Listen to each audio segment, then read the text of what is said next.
Hi friends, దోసకాయ పచ్చడి recipe. దోసకాయని peel చేసుకుని 2 పీసెస్గా కట్ చేసుకోవాలి. ఒక పీస్ని కొంచెం పెద్ద పెద్ద ముక్కలుగా కట్ చేసుకుని మిక్సీ జార్లోకి తీసుకోవాలి. ఇంకొక పీస్ని చాలా చిన్న చిన్న ముక్కలుగా కట్ చేసుకుని ఒక బౌల్లోకి తీసుకోవాలి. ఇప్పుడు కడాయిని పెట్టుకుని అందులో ఆయిల్ వేసుకుని ఇంగువ, ఆవాలు, మినప్పప్పు, ఎండుమిర్చి, కరివేపాకు పోపు వేసుకోవాలి. మిక్సీ జార్లోకి తీసుకున్న దోసకాయ ముక్కల్లో పచ్చిమిర్చి, కొంచెం చింతపండు వేసుకుని ఒక్కసారి గ్రైండ్ చేసుకోవాలి.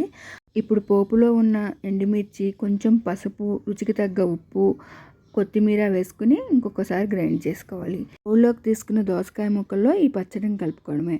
ఆవాలు, మెంతులు వేయించిన పొడి ఉంటే ఒక 1/2 స్పూన్ కలుపుకుంటే టేస్టీగా ఉంటుంది. పచ్చడిలో వేయించుకున్న పోపుని కలుపుకుంటే కారంగా దోసకాయ పచ్చడి రెడీ. రెసిపీ నచ్చితే ట్రై చేయండి. Thank you.